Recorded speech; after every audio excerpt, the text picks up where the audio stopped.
Hi guys, it's Rick Shiels down here at Quest Golf Academy here at Prairie Sports Village, and I'm going to be hitting and reviewing these, the last of the line, the Mizuno Jpx900 Hot Metal, with what Mizuno are saying have offensive ball speeds. Offensive, what a great word.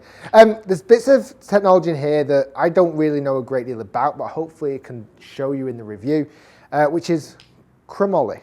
I keep wanting to say chromology, but chromoly. What they've managed to do with chromoly is make the face super thin to create fast ball speeds, but still have enough strength in the neck to adjust lie and loft if need be. Let's see what it does.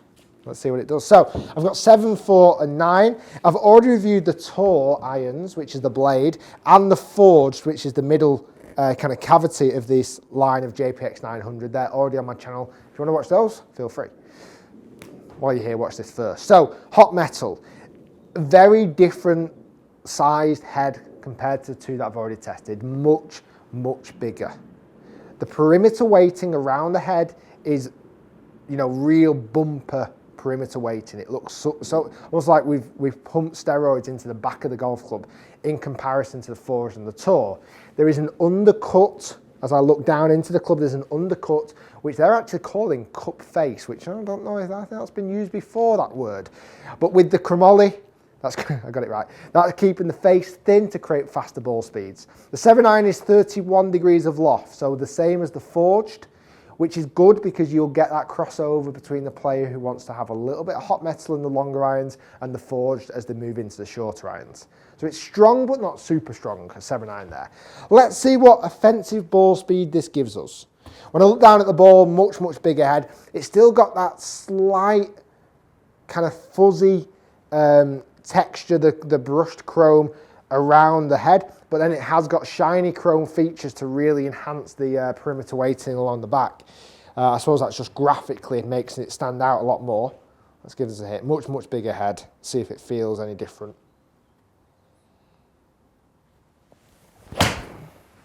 Oh, that's a great shot. That has come out like a rocket. Is it offensive? Okay, a little bit more offensive. That's got there at 180 carry distance, which is good. I think it was that anyway. 179 carry distance, that's further than both the Tour and the Forged. Almost put together, but it's definitely longer than the Forged and the Tour. It felt hard, but it felt fantastic. Is a simple way of saying it. It didn't feel soft, but it felt fantastic. It felt like it was really very responsive coming off the head.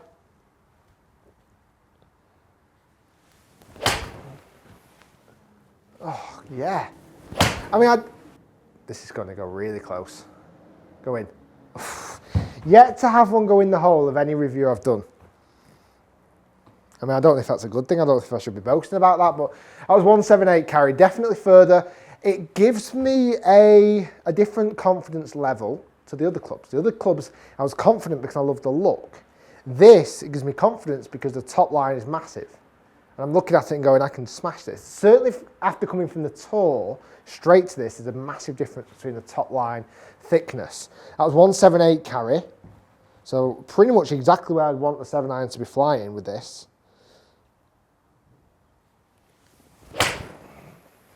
Oh, love it. Maybe I should be using these. Go. Oh, it's surprisingly short, that one. I thought I was going to go a little bit longer than that, but I mean, it's still on the green, it's still safe.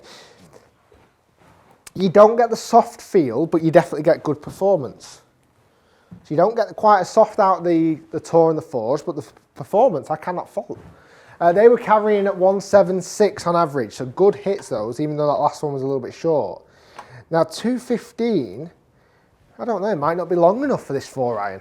4-iron in this is 21 degrees, so it is a little bit stronger. Absolute padded full of perimeter weighting, certainly along the bottom line as well. So even though the top line is thick, the bottom of the golf ball is really tasty, it's really meaty. That'll be good for when the ball does hit off the bottom of the head, you'll probably still get decent ball speeds. I'm kind of liking chromoly.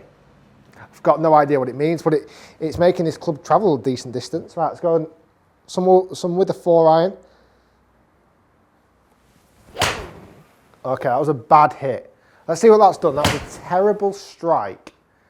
very toey, very bottomed, and got front edge. That's okay, that's not too bad. That was a bad hit. And for a bad hit, if you can get to the front edge from 200 yards, you've got to be thinking, okay, that's all right, it's doable. Yeah, it was a little bit off the bottom, that. Let's go a few more.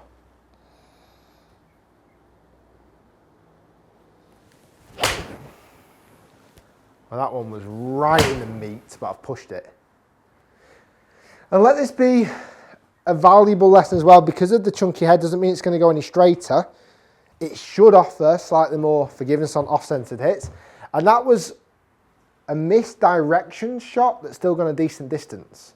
208 carry, that was a missed strike. So it wasn't a missed strike, it was a misdirection shot, shall I say.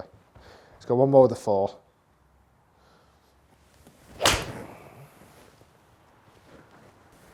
This is on it.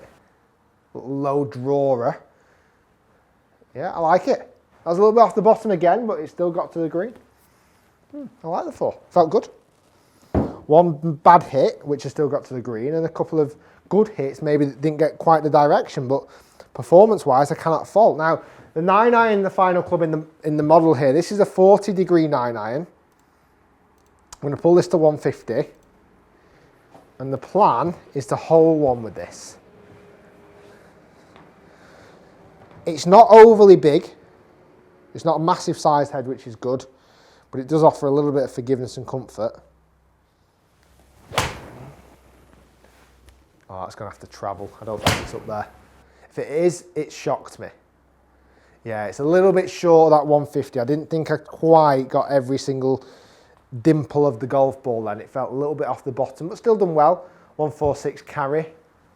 And that was a bad hit. Spun up there at 8,000, which is pretty high, even in comparison to the Forge and the Tour. Let's go a couple more.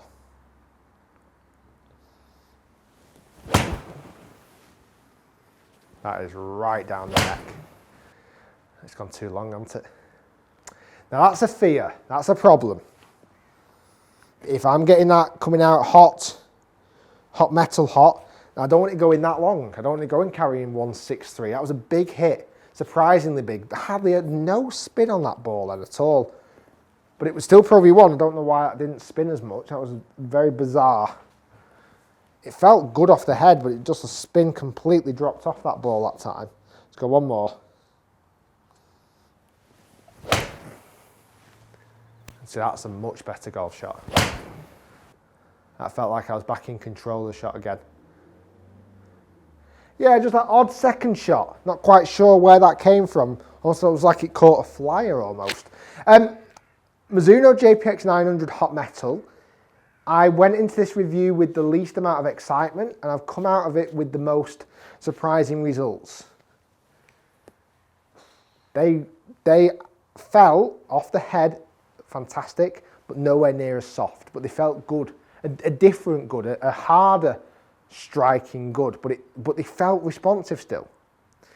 Distance, yes, they're up there. They're much stronger. Whether that's because of chromoly and the thinness of the face, or whether that's just because the lofter have been a bit more cranked, but no different to the Forged, and I wasn't getting that distances with the Forged. I like these. I think they look really smart. I definitely see a golfer who's going to have a mixture of maybe even all 3 sets. Hot metals in the long irons, Forged in the middle irons, and Tour in the low irons. That is a definite thing to consider. Hot metal and Forged, because of the loft structure, they sit perfectly into this idea of going longer with the hot metal and shorter irons into the Forged as well. Surprised me. I like those a lot. I did. I think they performed fantastic, and they still have a very good look about them. Not as simple as the other 2 sets, but still have a very good look about them. Guys, that was the reviews, the full reviews of the Mizuno Jpx900 line. You can see all 3 videos on my channel. We've got the Forged, the Tour, and then the hot metal. And I also did a video a few weeks back when I was hitting all of the 7 irons together, just to give you an idea of how they were performing. And I think we saw almost identical results to what we've seen here today.